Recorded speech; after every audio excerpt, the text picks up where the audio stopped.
Just 4 short years ago in 2022, Joe Joyce was on top of the heavyweight division, and he was on the verge of a title shot. Joe Joyce was on an absolute tear. He was making statement knockout victories over Bermane Stiverne, Carlos Takam, Christian Hammer, and most impressively, Joseph Parker and Daniel Dubois. When you factor in what Joseph Parker and Daniel Dubois went on to do, especially Dubois after the knockout loss to Joe Joyce, those victories look incredibly impressive on his resume. And you would think that the only fight he could have taken after those wins was a title shot. But instead of laying low until the opportunity came, Joe Joyce's next fight was announced as a clash against Zhilei Zhang, which was scheduled to take place in April of 2023. The reason for the fight at the time was that Frank Warren explained that he wanted Joe Joyce to stay busy while he was waiting for Usyk, who was the unified champion at the time. And since Zhang was a quick, hard-hitting southpaw, he thought it would have been good preparation for Joyce. Despite Zhang being a hard puncher, Joe Joyce was widely considered to have the best chin in all of boxing. Considering he had been in the ring with heavy hitters like Dubois and never even budged a little bit, Zhang was not expected to hurt Joyce either. The fight was seen as a likely competitive affair, but Joyce was widely acknowledged as a superior boxer, and he was expected to win. Little did Joyce's team know at the time, they had just made a career-ending, fatal mistake. As it would turn out, Zhang was an awful style matchup for Joyce. He was too sharp and too fast for the stationary Brit. After 6 rounds of eating left after left from Zhang, the fight was stopped due to major swelling of Joe's right eye. In the second or third round of the fight, one of the commentators said that Joe's square, coming straight ahead style was going to catch up to him at some point. And when I was listening to that, it just had me thinking that quote could have not aged any better. In 20 short minutes, Joe went from being one of the top prospects in the world, on the verge of a title shot, hailed as having one of the best chins in boxing and the best punching power, to having to answer major questions about his career. As it turned out, the fight had a rematch clause, which Joe activated, and in boxing, the best way to come back from a loss is to immediately beat the guy who had just beaten you. And if the first fight against Zhang wasn't career suicide, the second fight indeed put the nail in the coffin.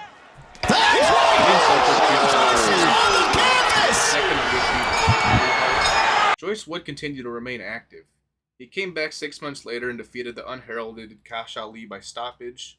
While Joe would dominate and beat Ali, there were still questions about the state of his punch resistance and his declining speed.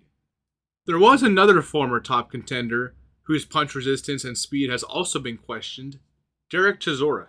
With both Joyce and Chisora being at a similar point in their careers, naturally it made sense for them to have a fight, and they would fight in July of 2024. Similar to the Zhang fights, it was expected to be tough for Joyce at times, but Joyce was expected to win. He was seen as the bigger, stronger, and superior boxer, and Chisora at that point was really at the deep end of his career. The fight would end up being very competitive, with Joyce having Chisora in trouble multiple times, but Chisora was game and landed many power shots on Joyce as well. In the 9th round, Chisora would drop Joe Joyce with a right hand. It was more of a balanced shot, but nonetheless he did knock Joe Joyce down. At the end of the fight, the judges thought Chisora had done enough and awarded him a unanimous decision victory. By now, many people were calling for the retirement of Joe Joyce. He had just lost to Derek Chisora, who himself a lot of people thought should retire even years ago. And it wasn't a good look to lose Chisora at that point in his career. But nonetheless, he would continue fighting, and he vowed that he would return. Joe Joyce would take some time off after the Chisora loss, but he would get back on his feet. In February 2025, it was reported that he was going to face Dillian Whyte. If this fight would have happened, I think this would have been a good comeback for Joe Joyce, because I think Dillian Whyte was a good style matchup for Joe Joyce in the sense that I think it was a very winnable fight. Dillian Whyte is pretty washed. His defense isn't that great. His punch resistance is pretty shot. And I think Joe Joyce could have beaten him. But instead, Whyte ended up getting injured, and he was replaced by Filip Hrgovic. Filip Hrgovic is one of the most accurate and sharp punchers there are in the heavyweight division. He's fighting Moses Atama for a reason. And I think it was a pretty bad style matchup for Joe Joyce once again. And this is kind of a recurring theme we've seen in some of Joe Joyce's recent big fights. He just hasn't had the best management, and we'll get to that later. But nonetheless, the fight would be fairly competitive, but Filip Hrgovic won a clear decision. He was landing at will all night long.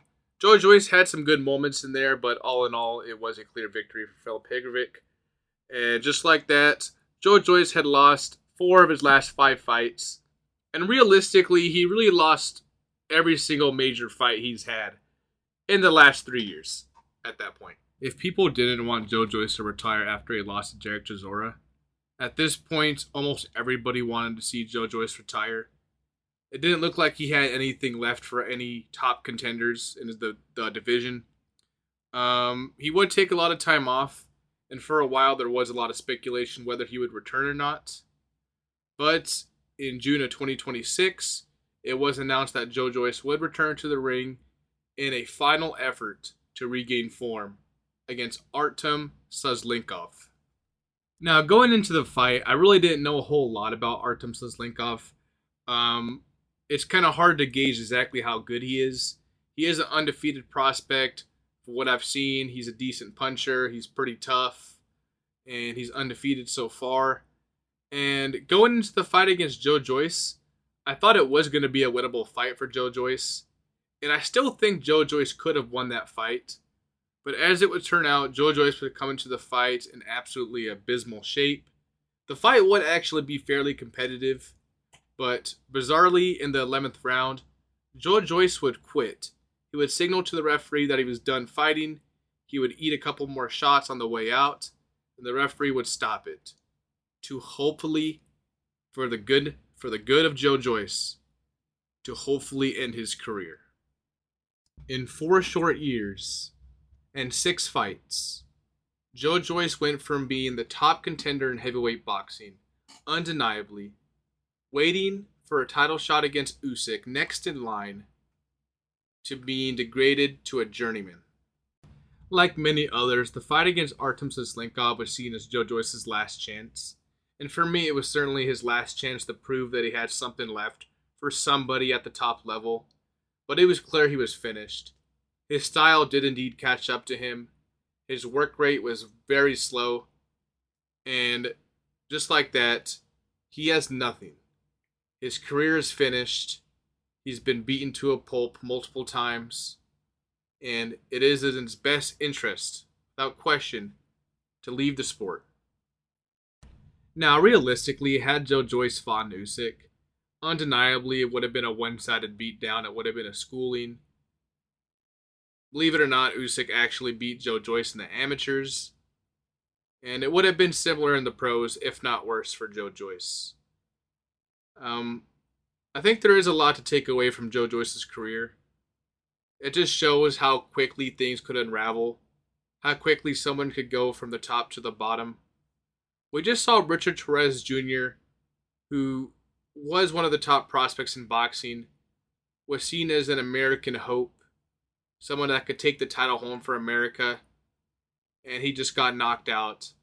And to a lot of people, that's a major setback for him. But I think for Joe Joyce, it's a little different because he was at the tail end of his career. Even a couple of years ago, he was older, and people knew that he wasn't going to be around for too long. So I think with his management, it would have been wiser to sit on the sidelines and wait for the Usyk fight. But in other ways, I have a lot of respect for Joe Joyce for going the route he did.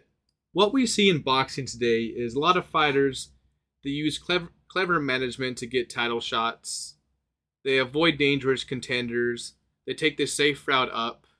Or they do get a good win, but they end up sitting on it, and they just wait for a title opportunity after that. Joe Joyce did not go that route. Joe Joyce genuinely struck me as a guy who looked for a fight. Taking the Zhang fights when he was next in line for a shot against Usyk was a ballsy move, and even though he lost, I respect him for taking those fights. We see in boxing a lot of people complain about fighters ducking and dodging each other and certain fights not happening, but Joe Joyce was game for anybody. Taking the fight against Dubois, won. Taking the fight against Parker, he won. And then he tried his chance against Zhang. He lost, but he came back. He took one comeback fight against a fairly low opposition guy in Cash Ali, who even had a decent record, really.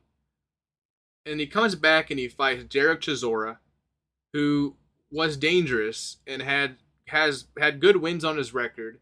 Almost beat Joseph Parker, beat Pulev, pushed Fury the first time, and he has several good wins on his record. And Joe Joyce decided to fight him in an attempt to regain form when there's plenty of people he could have fought to get back on track and get back to that title shot even. And even after losing to Chisora, he didn't take any tune-up fights after that. He wanted to fight the top guys immediately. He tried to fight Dillian White. That didn't happen. And then he fought Higrovic, where he gave a good account of himself.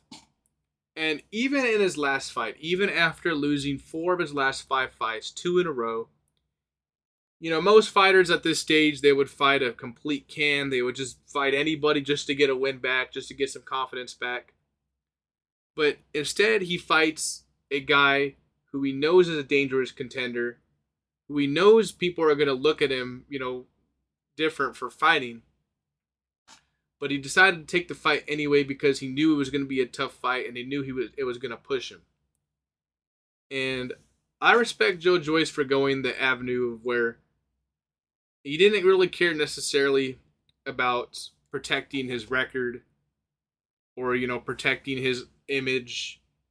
He just wanted to get in there and fight the best, and he wanted to have tough fights, and he seems like he genuinely enjoys fighting. You can't take away what he's already accomplished, but I think we can learn a lot of lessons from his career. I think it will reflect on a lot of heavyweights when they study Joe Joyce's career. And I think some of them will even be inspired by the fact that despite losing and coming short and never getting that title shot, he opted for the tougher fights in the division, and he always gave the fans a good show. And if that's the end of Joe Joyce, then I respect the hell out of him as a fighter, and I wish him the best moving forward. And that's going to be it for the video, guys. Let me know what you think of Joe Joyce, and as always, I'll talk to you all later.